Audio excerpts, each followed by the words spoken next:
अच्छा इनाम भी दिया जाता था। हर साल रेगिस्तानी महिलाएं मक्का आती थीं ताकि बच्चों को गोद ले सके।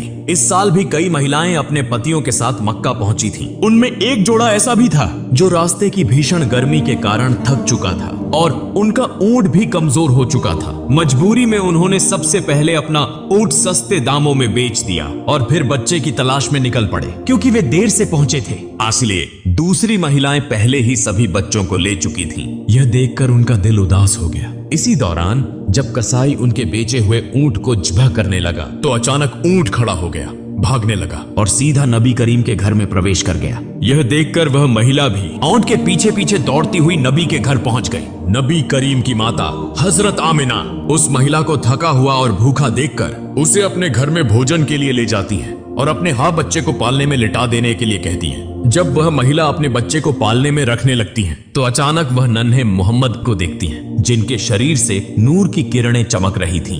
यह देखकर वह महिला आश्चर्यचकित रह जाती हैं। फिर उन्होंने नन्हे मोहम्मद को अपनी गोद में उठा लिया और उन्हें भूखा देखकर दूध पिलाया। यही महिला नबी की दूध माँ हजरत हलीमा सादिया थी। चूंकि नबी करीम की परवरिश के लिए ज्यादा इनाम देने वाला कोई नहीं था, इसलिए अब तक किसी ने नबी को गोद नहीं लिया था। इस मामले में हजरत अब्दुल मुत्तलिब और हजरत आमिना हजरत हलीमा और उनके पति से पांग की बातचीत करते हैं। हजरत हलीमा और उनके पति यह जानते हुए भी कि उन्हें ज्यादा इनाम नहीं मिलेगा, इस बात पर राजी हो जाते हैं। फिर हजरत आमिना अपनी सारी तकलीफों के बावजूद अपने लखते जिगर को हजरत हलीमा के सुपुर्द कर देती हैं। अब बदले में उन्हें 2 ऊंट और एक गधा दिया जाता है। जब हजरत हलीमा नबी को लेकर अपने इलाके में पहुंचती हैं, तो वहां को बारिश होने लगती है। हालांकि इससे पहले कई सालों से वहां बारिश नहीं हुई थी। साथ ही जब से नबी करीम हजरत हलीमा के घर आए, तब से उनके घर में अल्लाह की रहमतों की बारिश होने लगी।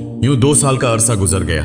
जब मुआहिदे की मुद्दत पूरी हो गई, तो हजरत हलीमा और उनके पति नबी करीम को वापस उनकी मां हजरत आमिना के पास ले आते हैं। जैसे ही नबी आते हैं, तो खाना ए काबा नूर से जगमगा उठता है। दूसरी तरफ हजरत आमिना अपने बेटे को देखकर खुशी से रो पड़ती हैं। लेकिन इसी वक्त अकाबा के आसपास एक महामारी फैल चुकी थी। साथ ही हजरत अब्दुल मुत्तलिब को खबर मिलती है कि बन यहूदी अब भी नबी को तलाश करने की कोशिश कर रहे हैं।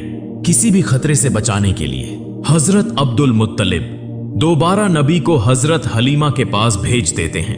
फिर और 2 साल गुजर जाते हैं। अचानक एक दिन हजरत हलीमा सख्त बीमार हो जाती हैं। वहां के हकीम और जादूगर उन्हें ठीक करने की कोशिश करते हैं, लेकिन कोई फायदा नहीं होता।